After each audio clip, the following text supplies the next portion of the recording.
Bonsoir la VOD. Alors, ce soir, on finit le rôle en cible Nginx, et puis après on se replonge dans Go Arbor pour faire le conteneur portal, le Docker Compose qui réunit tout ça, et faire les tests.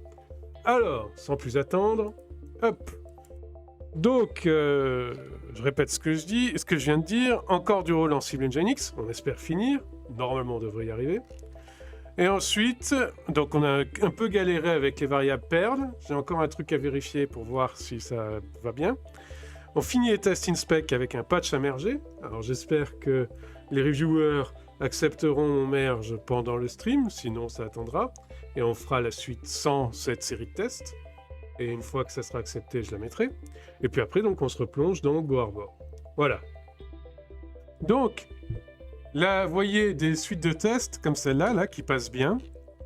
Mais il reste à régler ce problème de variables perles pour avoir un truc à peu près propre. Sinon, on fera 100 dans un premier temps. C'est-à-dire que pour l'instant, jusqu'à présent, j'avais un souci avec les noms des fichiers qui faisaient Diffie-Hellman et le couple clé-certificat TLS. Et donc, ce que je voudrais, c'est un truc comme ça. Parce que l'idée de la norme, c'est que les couples clés-certificats, donc par extension Diffie-Hellman, prennent le nom, les fichiers prennent le nom du nom domaine qu'ils signent. Et donc, ce qui serait pas mal, c'est que ça soit comme ça. Parce que les points de montage, comme ça, on met le nom de domaine que signent ces certificats. Mais pour l'instant, ça marchait pas trop. Alors, j'ai 2-3 idées, on va tester ces 2-3 idées et voir si ça passe. Parce que vous voyez, cette syntaxe-là semble marcher, mais dès que je la mets dans un chemin de fichier, ça semble pas marcher. J'ai fait un tweet d'ailleurs là-dessus, pour l'instant j'ai pas eu de réponse. Mais, pour l'instant... Donc on va voir. Alors, du coup, ça fait qu'au niveau du test, on va monter nos points de montage comme ça.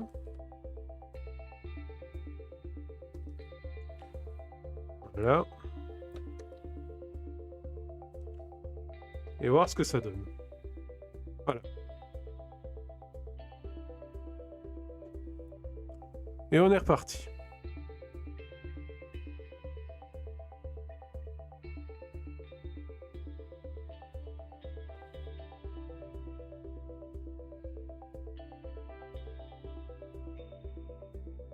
Si ça marche pas, bah écoutez, on renoncera à ça temporairement.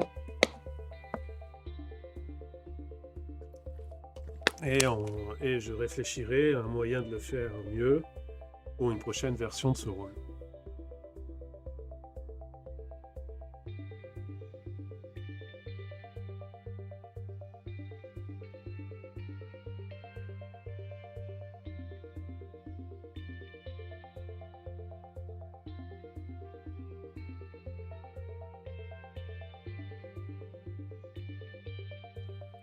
Voilà, voilà.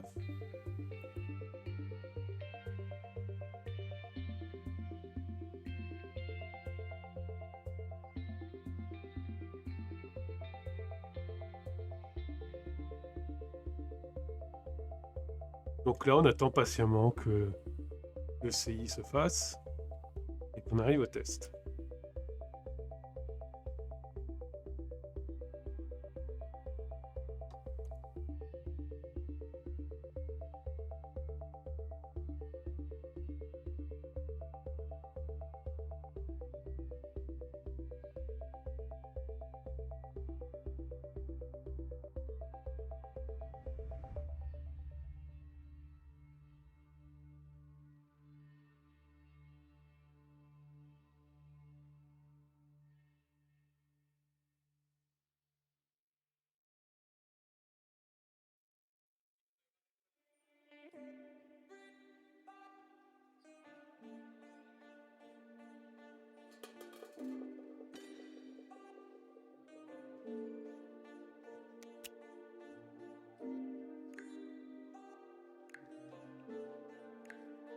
Alors.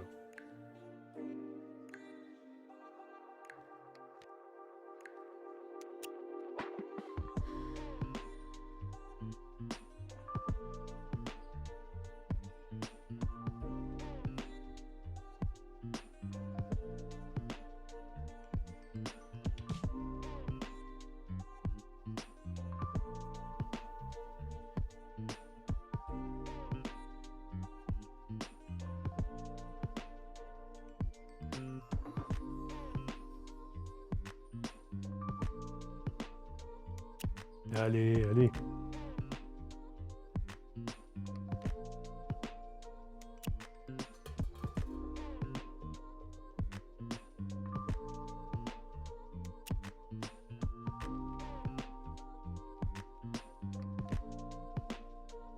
C'est bon. Alors, les tests maintenant.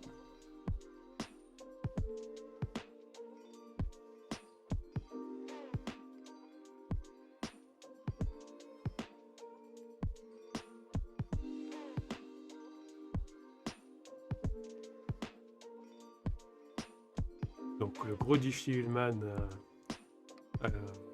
généré. Donc, ce qui m'a fait penser à cette idée de service externe qui pré-génère des Diffie-Hellman et qui les met à disposition donc, temporairement avec un cycle, par exemple tous les 3 heures ça génère des nouveaux Diffie-Hellman. Voilà. Ce qui serait pas mal pour la prod déjà, on pourrait le greffer à Chicorval par exemple. Et pour le STI, bien sûr, ça fait gagner énormément de temps. Parce que là, Diffie-Hellman à 2048, ça nous prend déjà 3 minutes, quelque chose comme ça 2-3 minutes. Pour ce genre de ligne, quoi.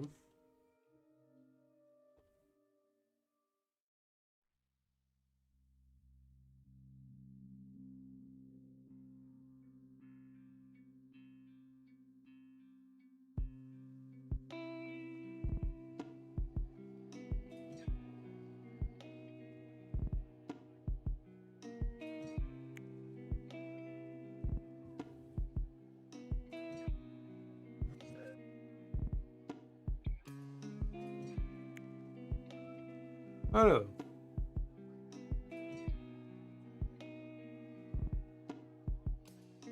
Voyez. Donc il y a toujours un problème avec une variable perle dans Nginx quand on parle des chemins. No such directory, il la convertit pas. Je sais pas pourquoi. Dans ce cas-là, il la convertit pas.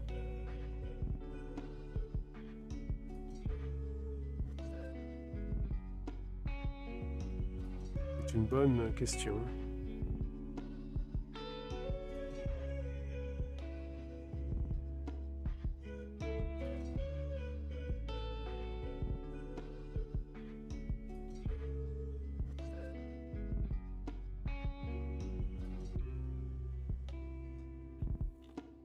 Donc, pour rappel, donc j'utilise une variable perle pour adapter la configuration Nginx au moment du démarrage du service pour l'unique variable, en gros, qui est spécifique au démarrage du service, qui est le nom de domaine. Le nom de domaine que Nginx dessert. Et donc pour ça, j'utilise une variable perle. Donc on charge le module Nginx perle. On déclare à la variable d'environnement qu'on veut récupérer. Là, on la configure, on la cherche pour la transformer en variable perle, qui va être utilisée dans la config Nginx, ici. Et du coup, après, on l'utilise. Et ça marche très bien, il semble. Pour l'instant, j'ai pas vu d'erreur. Ça marche très bien pour les noms des serveurs, le nom de domaine en tant que tel. Et ça marche pas quand on veut s'en servir pour nommer un fichier avec. Alors j'aimerais bien, moi, pouvoir nommer mes fichiers de crypto, les fichiers que je monte, du nom domaine qu'ils signent, quoi, ces fichiers. Pour pouvoir s'y retrouver. Donc voilà. C'est la petite spécificité d'Nginx pour le moment. Alors, En ligne, on peut voir des trucs où ils utilisent setcomp ou quelque chose comme ça pour modifier le fichier de configuration, c'est-à-dire qu'ils font une sorte de compilation. Je trouve que c'est moins sécurisé que ça parce que ça oblige à mettre le fichier de configuration dans un emplacement en lecture-écriture pour le conteneur lui-même, pour le process lui-même, et ça oblige à garder un outil qui peut compiler dans le conteneur. C'est donc, pour mon point de vue, c'est moins sécurisé que ce que je fais là. C'est pour ça que je pars sur cette solution. Et c'est pour ça que pour l'instant, donc temporairement, je vais devoir mettre Copaint, donc notre Copaint Nginx, quelque chose comme ça, voilà. En attendant que je trouve une solution.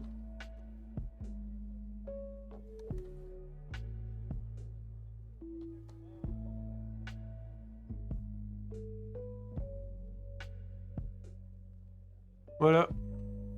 Donc on va relancer le test en modifiant les points de montage de nos cryptos.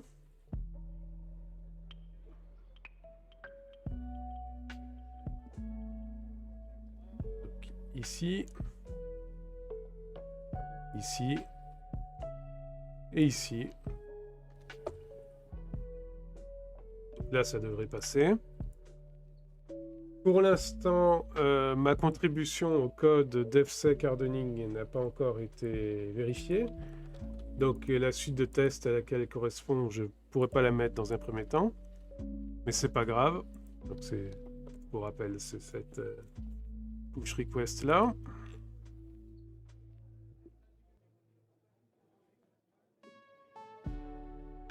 Donc pour l'instant, je vais attendre qu'il vérifie.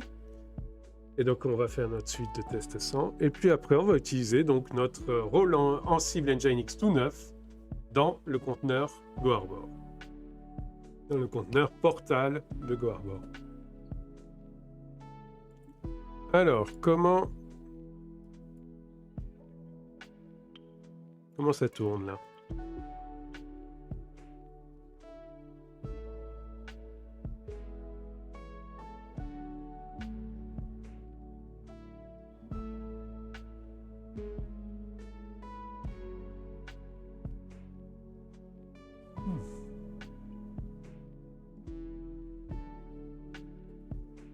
Un stream vif, un stream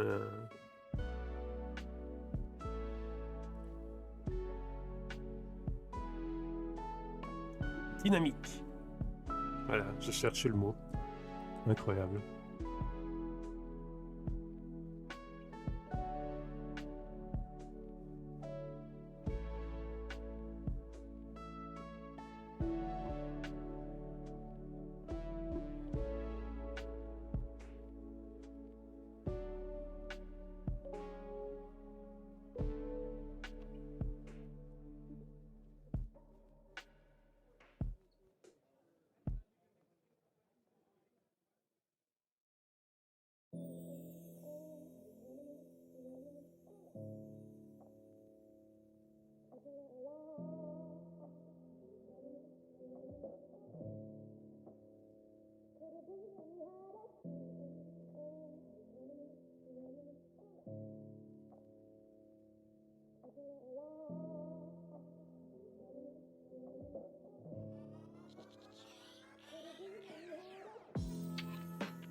Il faudra que je regarde hors stream, que je cherche un peu comment modifier ce comportement parce que je trouve pas ça très beau. qu'on soit obligé de mettre copain-nginx au lieu du nom de domaine qu'on dessert. Quoi. Je trouve pas ça beau, moi. C'est pas propre. Bon.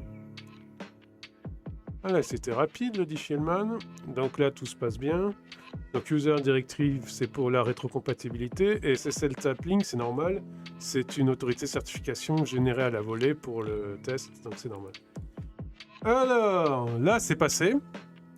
Du coup, ce qu'on va faire, c'est réactiver les tests des autres rôles. Et puis, on va demander un merge sur la branche master. Donc, on réactive tout ça. Hop, hop, hop, hop, hop. Voilà.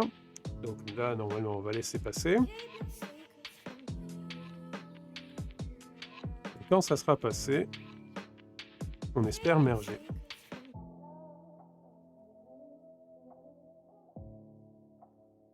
Voilà. Donc en attendant, on va faire le... Il y a eu un mouvement du fond vert. Bon, c'est rien. Donc on va faire le fichier de variable spécifique donc à Portal. C'est celui-là. Donc dedans, il y a Tiny, Nginx Extra. De quoi a-t-il besoin? Alors, rôle, Nginx Default Main. Ah, le user. Salut MC4! Eh oui, ta petite dose de fichier YML de la journée. Ouais. Sa petite drogue. Ça va et toi? Alors, 1016 pour celui-là. Ah, on va garder à 1016, allez. Par contre, on va noter que c'est user nginx et pas user binaries. Allez. On va le mettre comme ça, donc.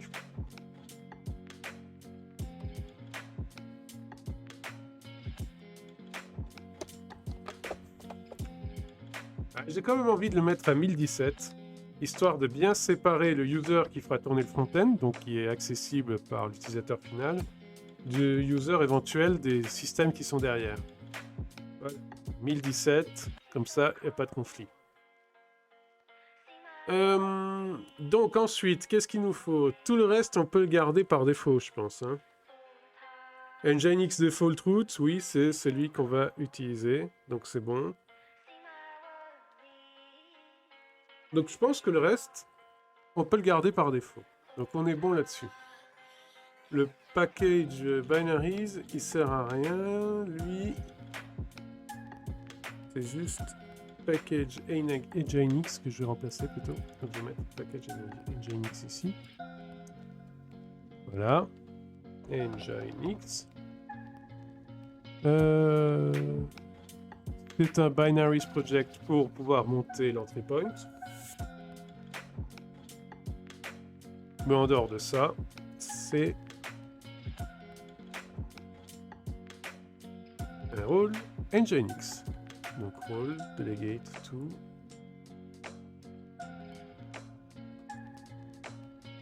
nginx, mais uniquement quand le container name est portal.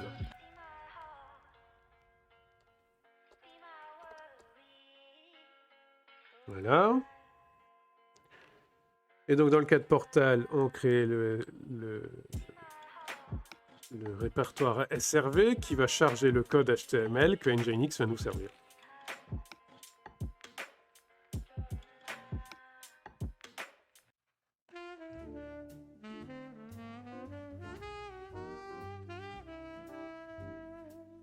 Après, du point de vue des volumes, il y a quelques volumes qu'Nginx aura qui sont les points SSL. Voilà, le point SSL.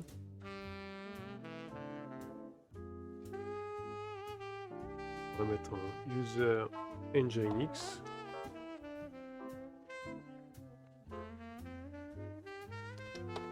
les conteneurs name portal.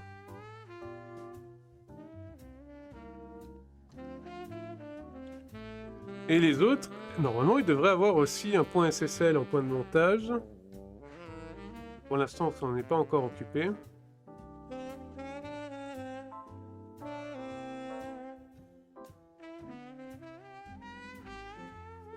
Oui, on s'est pas occupé de grand chose chez les autres. On les a posés comme ça, mais c'est juste GoHarbor init qui est fait. Et service et compagnie, on les a pas encore fait. Donc je vais les séparer.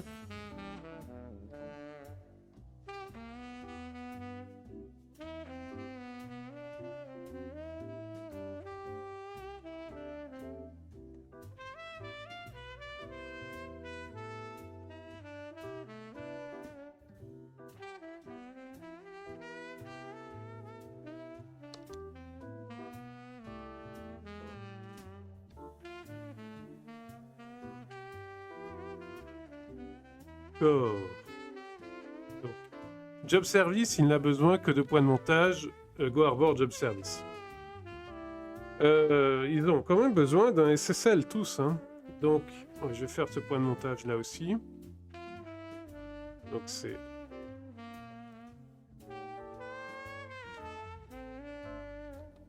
.ssl.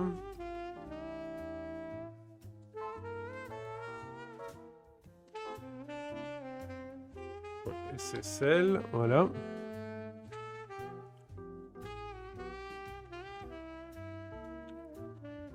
Core, il a besoin de SSL aussi, mais il n'a pas besoin de points de montage pour les configs Job Service et Registry CTL. Il y a juste Core qui l'intéresse. Par contre, pour ces variables d'environnement, je crois qu'on ne les a pas encore faites, donc je vais revérifier tout ça. Et même motif pour Registry CTL, où il ne reste plus que ça. Et le point de montage SSL. Tout est en lecture seule, hein, parce que eux, ils n'ont pas modifié leur crypto et leur fichier de configuration. Hein. Donc, tout doit être en lecture seule. Le seul qui peut modifier, c'est init, et il modifie les fichiers de configuration, pas les cryptos. Ok, et ensuite, il nous restera donc notre dernier portal, qui est ici.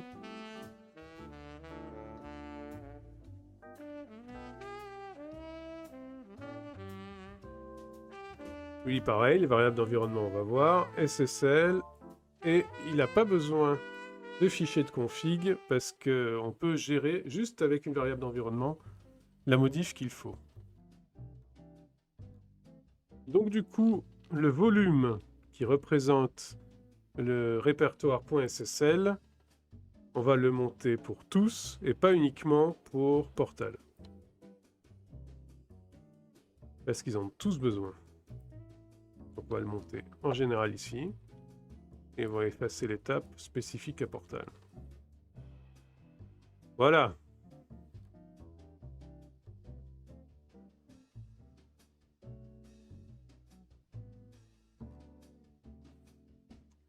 Alors j'ai les trucs non sauvegardés. Hop. Voilà, unsaved. Et le Docker Compose. Voilà. C'est save. Pour les versions locales, donc ça va être reprendre un vieux projet. C'est juste pour avoir la structure générale. Donc, on va avoir GoHarbor Portal, donc c'est lui le front-end. Donc c'est lui qui va avoir l'adresse front-end qui sera local.copain.test. Donc on va le nommer comme ça. Local.copain.test. Voilà.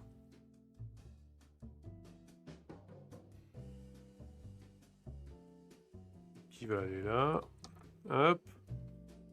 Et on va mettre GoHarbor Registry CTL, GoHarbor Core. GoHarbor Core. Donc là, le fichier override, il est juste là pour dire à Compose, au lieu de prendre les conteneurs que tu trouves dans notre registre, tu vas prendre les conteneurs qu'on a fait localement. On a construit localement juste pour le test. Et tu vas déployer ton service avec ces conteneurs-là. Donc c'est pas ces images-là, ce sera les images qu'on a faites pour le test.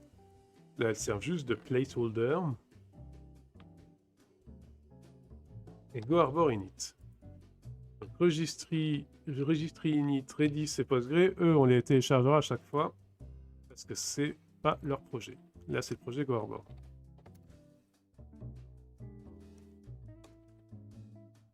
Hop. Ok. Donc maintenant,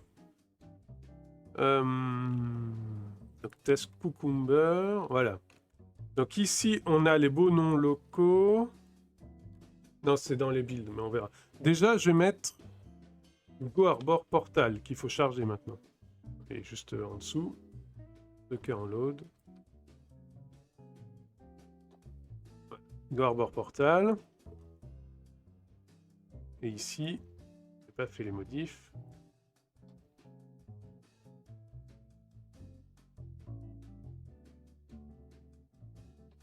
Voilà. Alors, le chemin, enfin le nom de domaine, c'est local. Local.copain.test. Voilà. Donc, si vous voulez faire des tests avec des noms de domaine, il faut que le TLD soit en .test. Pas autre chose. Parce qu'autre chose, vous allez avoir des conflits avec des TLD déjà existantes. Le point local, c'est une spécificité Mac et ça sert uniquement pour des réseaux locaux de type bonjour sur Mac. C'est pas référencé par l'ICANN, c'est pas référencé, je veux dire, c'est pas normalisé quoi. Et donc le comportement n'est pas certain. Donc faites avec point test. Point test, c'est normalisé. C'est fait pour ça. Alors. Donc local.copain.test, on est bon là-dessus. Donc il reste local build portal à faire. Juste regarder où en sont la palanquée de tests ici. Bon, ça a l'air d'avancer.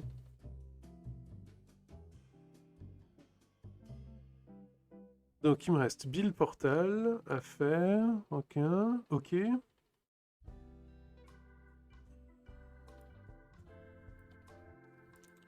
Pour Docker Compose Override, donc ça va être ça.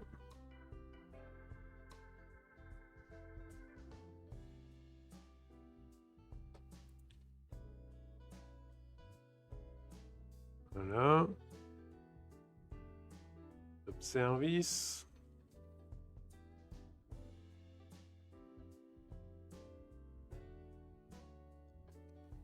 Voilà. D'accord.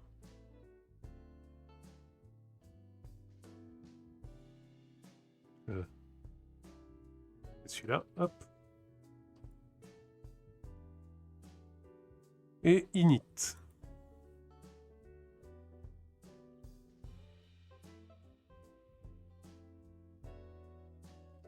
Voilà. Ensuite, du point de vue du VS Code, est-ce qu'on a la commande pour construire Portal? Non, on l'a pas encore. Donc on va la faire. Donc build. On va faire là.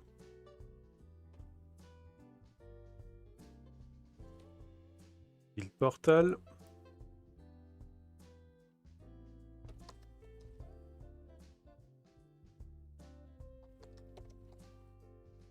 Ok. Ah oui, il faut que je prenne l'habitude de save. C'est parce que j'ai codé un peu avec le GitLab IDE. Et GitLab IDE, il auto-save, donc j'ai perdu l'habitude de save. Donc il faut que je me rappelle qu'il faut que je save là. Donc qu'est-ce que j'ai pas save? Il me dit de unsaved. Ah, c'est cela. Boomber. Inspect. Voilà.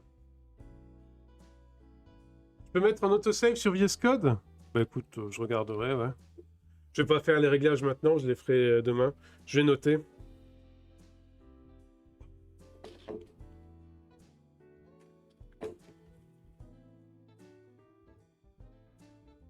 Donc, chercher autosave.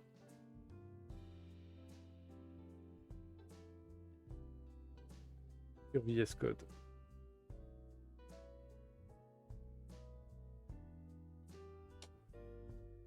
Ok.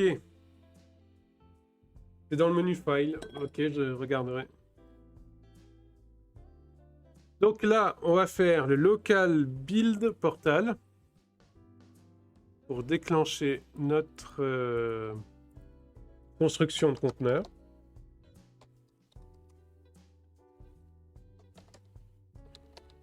Ça s'est bien passé ton stream, MC4?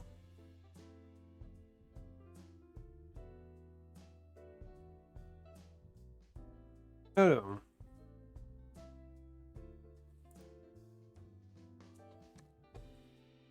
Build portal.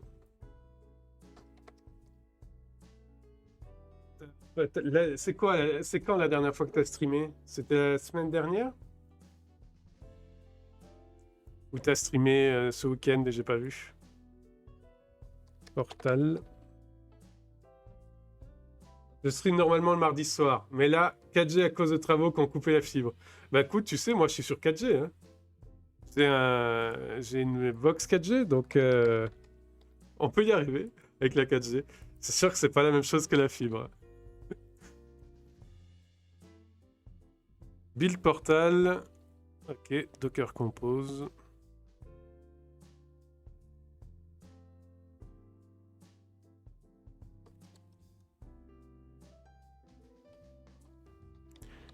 Les travaux qui coupent la fibre, c'est d'un classique.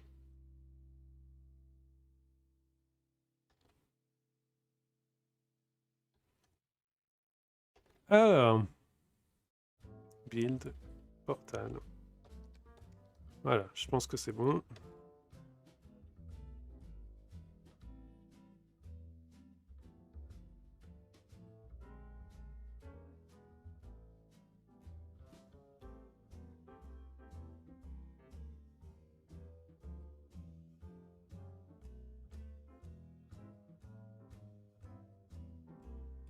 Bon, bah écoutez, je pense que là c'est bon pour la construction. Donc, bah c'est des câbles, c'est pas comme si ça servait. C'est normal qu'ils coupent quand ils font, je sais pas trop quoi. Oui, c'est sûr. Oui, c'est câble, ça sert à rien les câbles.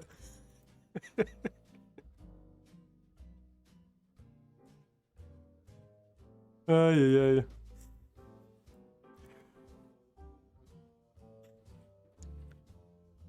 Alors là, ça en est où? Ça prend un peu plus de temps. Ah, lui, il est fini. Et lui, on attend patiemment.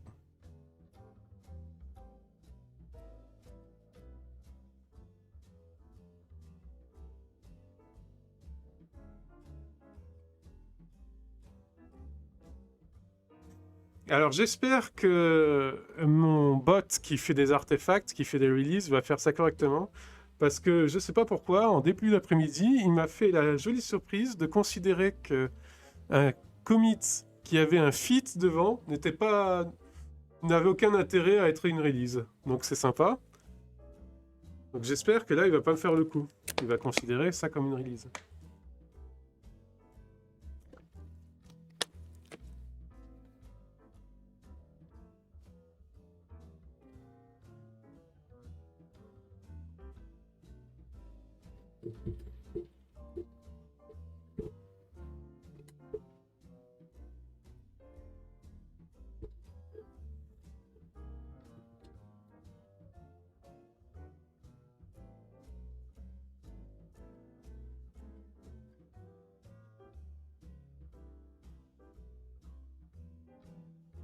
Au moins, tes utilisateurs ne seront pas perturbés par de nouvelles fonctionnalités si ça ne release pas. Oui, c'est sûr. Ah, ça sera stable. Hein.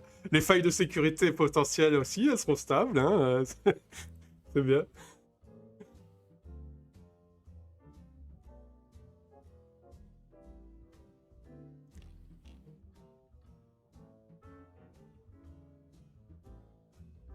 Bon, allez, les tests avancent.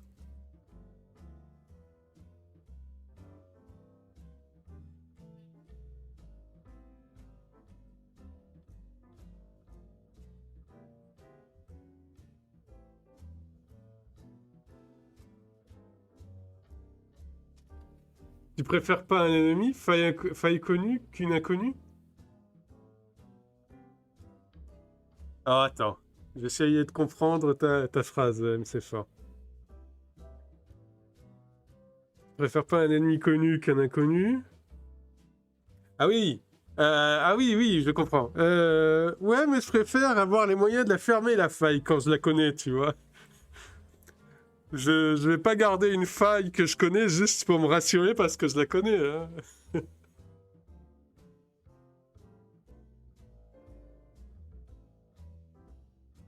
Eh oui, c'est terrible, je suis exigeant.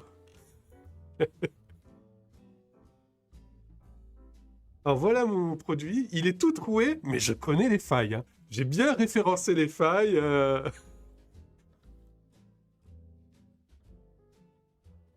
Ouais, non, je vais essayer d'éviter ça.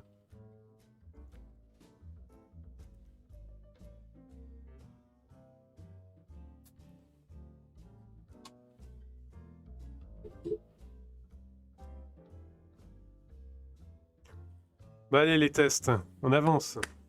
Il y a des gens qui regardent.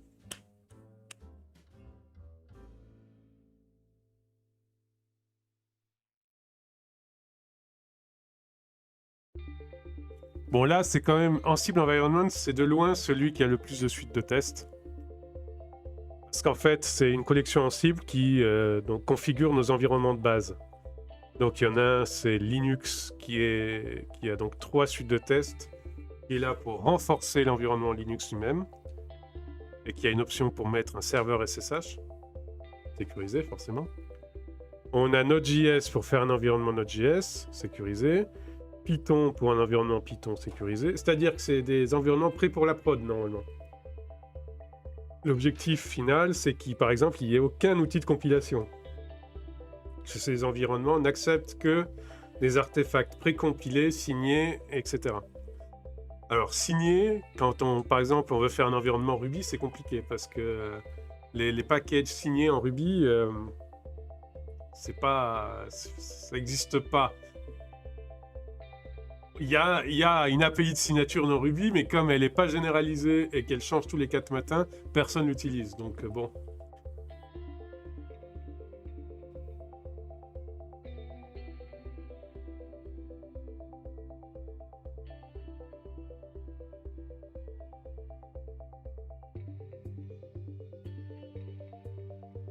Et donc en fait, là, l'étape de build, c'est qu'en fait, on construit un environnement en déployant le script Ansible dedans, le rôle Ansible dedans. Et on vérifie par exemple la syntaxe Ansible, l'idempotence et trucs comme ça. Et l'étape de test, c'est qu'on vérifie que les étapes qu'on a déroulées dans notre rôle Ansible ont bien modifié le système comme on l'entendait, quoi. Donc là, tout est passé, je suis content. Donc je vais pouvoir demander le merge sur la branche master pour qu'on puisse faire l'artefact après. Alors. Ah, c'est celui-là.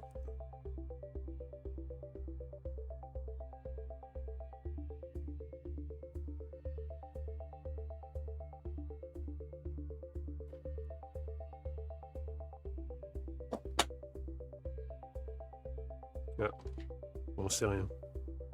Un objet qui est tombé, ça.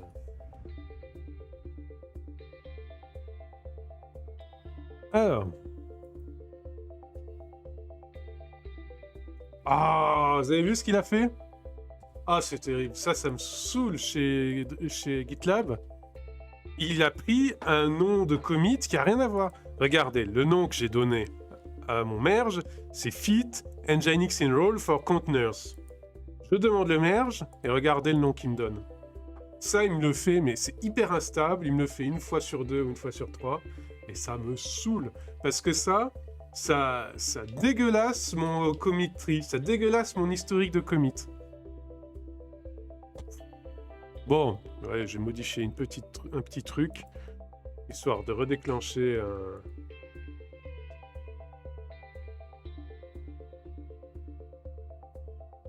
Je retire ce que j'ai dit la première fois que je suis venu sur ton stream. Je fais pas du tout ça de façon régulière au boulot. Je suis un truc environ 4 millions de fois moins ambitieux. Désolé. Désolé. Bon, voilà. Ça, c'est une raison supplémentaire qui m'incite à quitter GitLab. C'est inadmissible d'avoir un campement instable sur ce genre de choses. Parce qu'après, comment on veut faire l'automatisation avec des noms de commits corrects? Et le ticket pour ça, il a 3 ans d'existence chez GitLab. Il n'a jamais été réparé. Hein. Bon, du coup... It does not create any data storage. The code is installed globally. The role is... Donc, je vais dire que... Nginx is installed as runs as a user and not as super user. Voilà. J'étais content de ma petite pipeline avec mes environnements conteneurisés de test, mes quality gates de déploiement et tout. Bah écoute, c'est déjà bien ça. Hein. Des quality gates de déploiement et tout, c'est... Non, si, c'est bien. Donc là, ouais, Nginx qu'on fait chez nous, il tourne entièrement en utilisateur et pas en route. Alors qu'un Nginx classique, c'est un process mère ou process père, je sais pas. Un process parent, voilà, on va dire. Un process parent qui est forké, et c'est les forks, donc les processus fork, qui tournent avec l'utilisateur du vhost, mais le process parent, lui, il tourne en route. Chez nous, c'est pas le cas. Tout tourne avec l'utilisateur qu'on veut.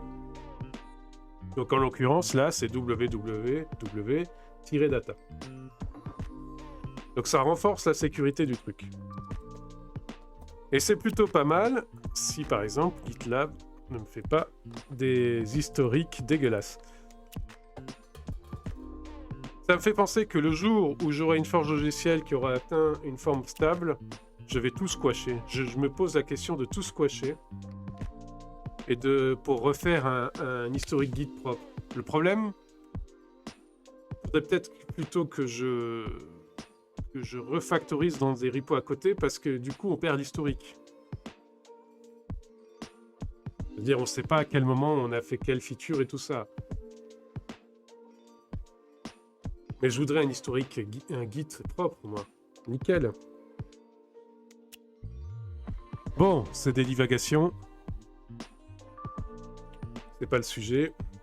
Du coup, celui-là, je vais l'arrêter. Il m'énerve. Il n'a pas le bon nom de commit. Alors, si j'étais vraiment... j'aurais fait un reset et je serais reparti de la branche. Ou alors j'aurais fait un amende, un git commit amende pour changer à la volée le nom du commit. Bon, je suis pas quand même taré à ce point. Non, je rigole. C'est ce qu'il faudrait faire dans l'absolu. Mais bon. Le problème, c'est que GitLab le fait tellement de façon instable que je perdrais des heures et des heures à rechercher tous les trucs qu'il m'a fait de façon comme ça dans le dos instable. Donc bon. Je vais attendre d'être sur ma nouvelle forge logicielle que je suis en train de développer pour faire ce genre de choses.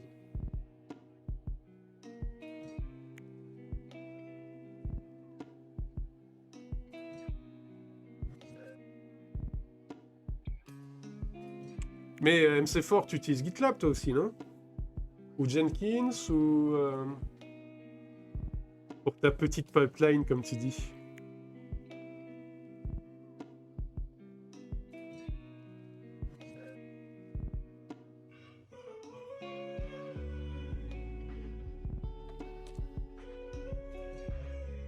Ah oui, oui, je me rappelle. StackMS, donc GitHub ou Azure DevOps. Ok. Donc GitHub, je connais. Azure, je connais pas du tout. Comme moi, j'ai jamais bossé sur du Microsoft. Je sais pas ce que Azure propose.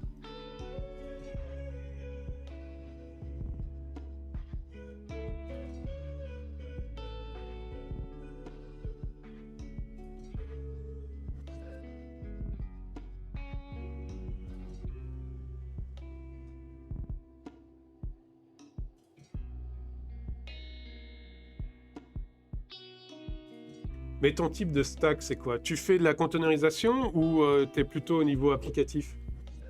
C'est-à-dire tu fais des stacks pour tester de l'Angular ou des choses comme ça? Ou du Composer? Applicatif. Et votre backend, c'est Azure ou AWS, j'imagine? Ou Google Cloud Platform?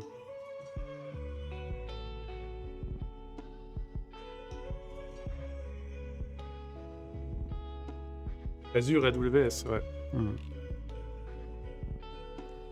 Ben, mon backend, je me le fabrique. En fait, c'est pour ça que c'est pas vraiment ce qu'on fait pas vraiment la même chose, parce que moi, c'est plus du back-end. Moi, j'essaye d'être autonome et donc indépendant, relativement, le plus possible, d'Azure et AWS et Google Cloud Provider et tout ça, plateforme et tout ça.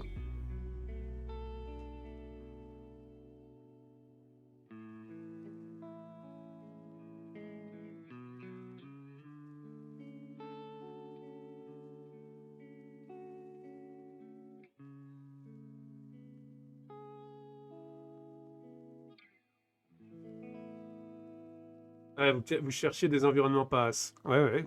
C'est logique. Hein. Pour éviter d'avoir ce genre de choses à gérer. Ben voilà.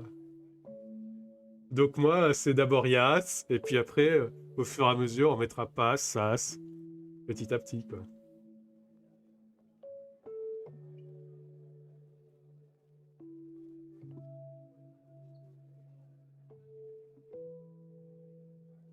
Vous gérez un Kubernetes ou pas du tout?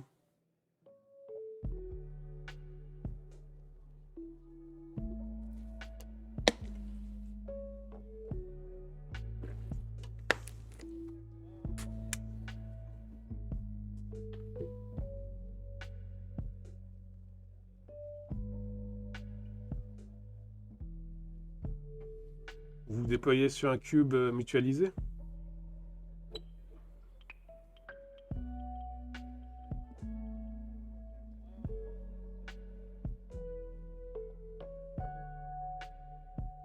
Bon, je te pose des questions, ça me regarde pas. Hein. Après, alors, Kubernetes uniquement en PaaS géré pour nos clients, sinon on utilise même carrément les stacks PaaS du cloud provider. Ok, d'accord. Bah, chez AWS, stack PaaS d'AWS, c'est Kubernetes dessous, non? C'est des réécritures de Kubernetes, non? Bon, de toute façon, en IaaS, Kubernetes c'est peu pertinent. Oui, des deux côtés d'ailleurs. Bah oui, Azure. Ouais. Donc en IaaS, Kubernetes c'est peu pertinent. C'est pour ça qu'ici, vous allez attendre encore 6 mois, 1 an avant de voir du Kubernetes. Parce que Kubernetes c'est intéressant que quand les ressources physiques ont déjà une API virtualisée. Parce que ce qui est intéressant dans Kubernetes, c'est l'autoscaling, l'auto-providing et tout ça. Or, quand on est au niveau du serveur physique, l'auto-scaling et l'auto-providing, ça veut dire rajouter du serveur physique. Ce qui n'est pas auto par définition. On doit le faire manuellement. Et donc, Kubernetes, c'est pas pertinent dans ces scénarios-là. Kubernetes, c'est pertinent uniquement quand il est dans un sous-ensemble d'une infra beaucoup plus grande. Et qui puisse s'élargir et se rétrécir dans cette infra plus grande. Donc nous, au niveau où on est, comme on est au niveau en dessous, Kubernetes, ça n'a pas de pertinence. Alors on aura le jour où on pourra déployer des stacks de VM, des choses comme ça, pour pouvoir ensuite faire croître et décroître nos grappes Kubernetes au sein de l'infrastructure. Mais les grappes étant bien sûr plus petites, bien plus petites que l'infrastructure elle-même.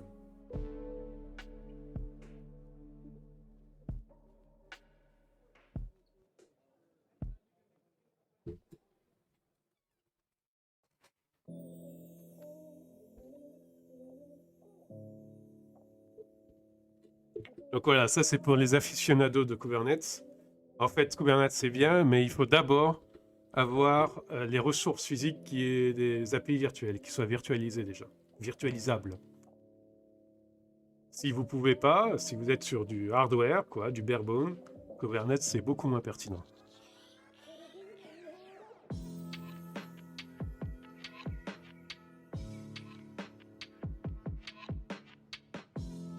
On est d'accord.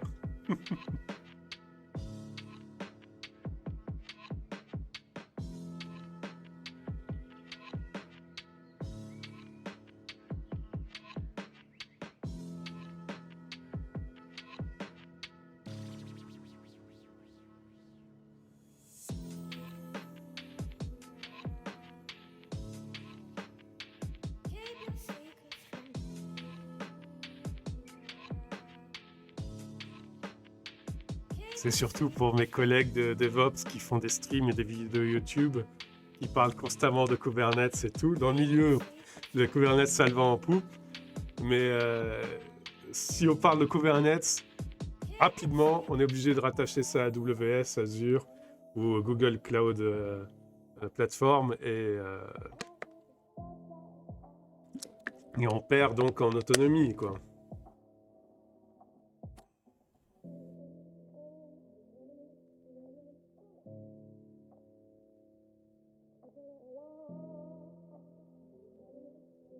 C'est à pied de nez à vous qui me regardez. Ça ne m'empêche pas d'avoir installé un Kubernetes sur ma domotique en mode au moins j'ai une API que je connais et que je peux gérer en code pour gérer mes déploiements. Oui, non, mais c'est sûr, c'est sûr. C'est sûr. Mais après, je me pose la question, par exemple, en domotique, si c'est pas un peu trop gros et que, par exemple, une collection en cible bien foutue ferait pas le même taf, tu vois. Je me pose la question de ça. Mais il faudra que je regarde tes streams pour voir comment tu structures ton code domotique. Donc le mardi à 20h, c'est ça?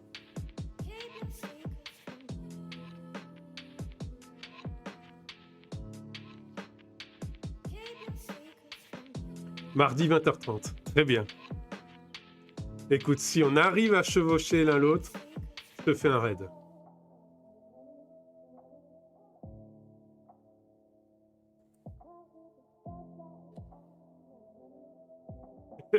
De rien. Bah, écoute, ça va pas te ramener 500 000 spectateurs, mais le peu de viewers qu'il y aura là, hop, ira chez toi.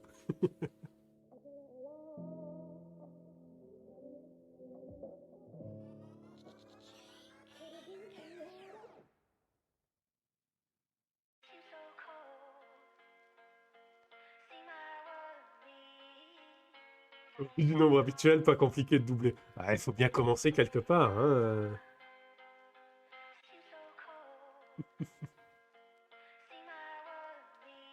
Bon allez, les petits tests.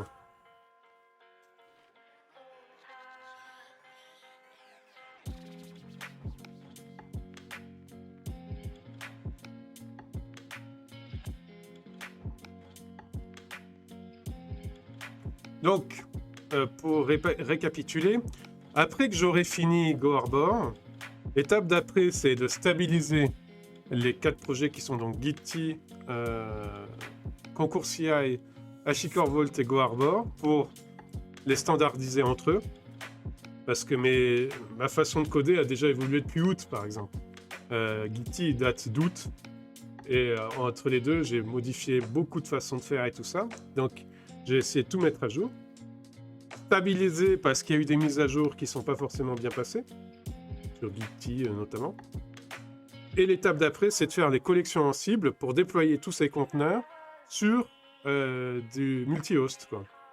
Donc on va modéliser nos hosts avec Vagrant et Livirt. C'est pour ça qu'en décembre, j'ai fait Vagrant et Livirt. Et une fois qu'on sera satisfait, on le mettra sur soit de la VM, soit du barebone, notre forge logicielle. Donc ça, c'est pour le mois de février. Au-delà de ça, après, je ne peux plus donner de deadline parce que je fais l'itératif.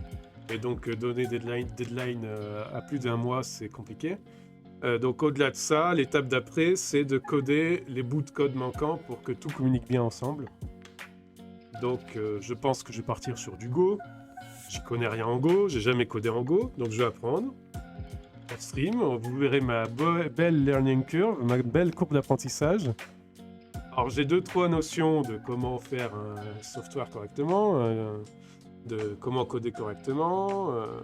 Donc j'ai trouvé les tests unitaires qu'il faut sur Go, comment on package correctement sur Go, comment on gère les dépendances correctement sur Go, les notions de namespace, class, etc. Bref, les notions topologiques du langage Go.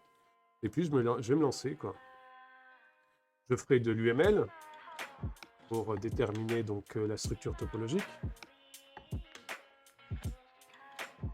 On voit que tu fais surtout de la plateforme et pas de l'applicatif. C'est facile à dire à un mois. On sera en train de défaire les mauvaises idées que vous nous avez demandées pour cette semaine. Ouais, ouais.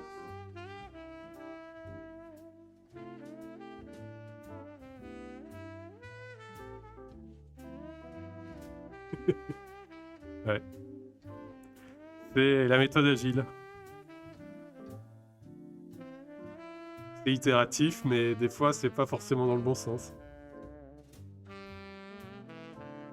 Mais moi, j'ai commencé ma carrière plus dans l'applicatif. Et j'ai bifurqué sur la plateforme plus tard. Et donc, c'est pour ça, j'ai quand même quelques bases en applicatif, mais il faut que je les dépoussière.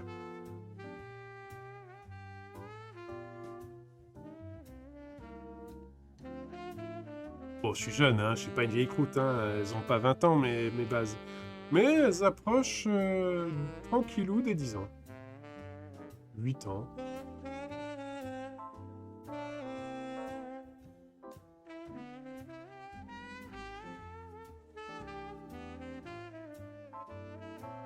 Donc voilà, donc dans cette période-là, vous me verrez avec ma courbe d'apprentissage, vous trouverez que ce sera peut-être horrible au début, et puis petit à petit, je progresserai, quoi. Bon, les liens, les bouts de code étant pas extrêmement compliqués. Moi, j'ai fait le contraire. J'ai commencé avec de l'applicatif, avec des confis de Tomcat et autres. Merde, de l'époque. Ah oui, Tomcat. Et moi, elles ont 20 ans, voire plus. Ah. Tomcat, mon pauvre. Ouais, je comprends.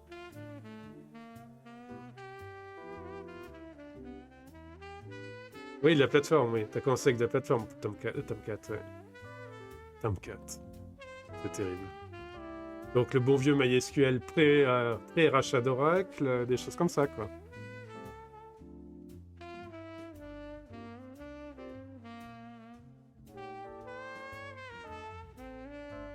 Alors... on discute, mais les tests, il faut qu'ils avancent, là. Hein. Parce qu'on a la suite à faire.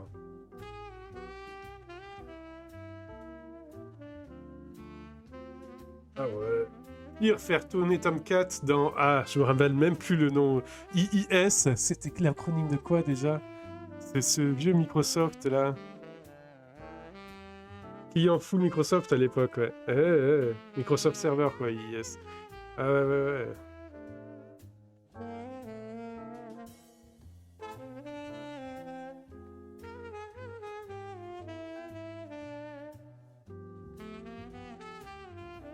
Internet Information Services. Ouais. Tu vois, Windows, j'en reste le plus loin possible. J'ai aucun Windows, moi. J'ai sur mon laptop, j'ai Ubuntu. Sur l'ordi qui fait le stream, là, j'ai Elementary OS qui est un fork d'Ubuntu. Et je vais revenir sur Ubuntu. Et pour les jeux, j'utilise des trucs comme Lutris, par exemple. Et donc Wine, en gros, derrière. Et donc Windows, j'en ai pas besoin.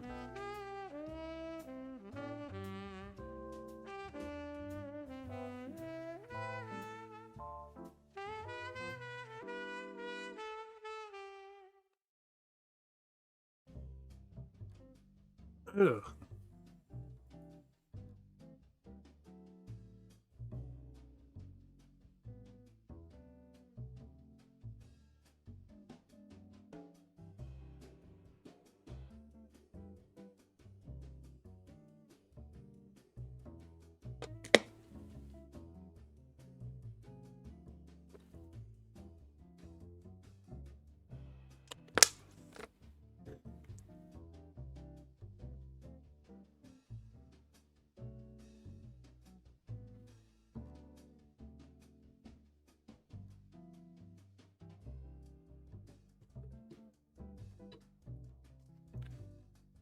Alors, merci Lunasec DNB pour le follow, mais je crains que tu sois un bot, parce que depuis la semaine dernière, je suis régulièrement followé par un Luna quelque chose qui est un bot. Donc je vais vérifier si t'es un bot.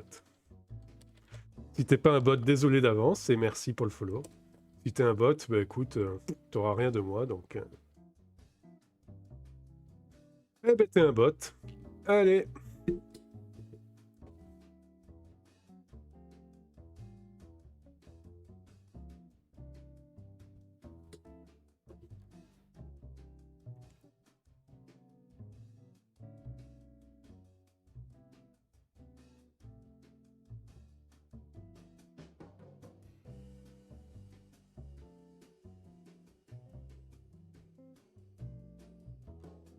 Mais avec tout ça, la VOD, j'ai pas regardé l'heure. Donc, prochain épisode, on regarde si on peut construire le conteneur GoArbor grâce à notre rôle en Cible Nginx qu'on vient de finir. À tout de suite!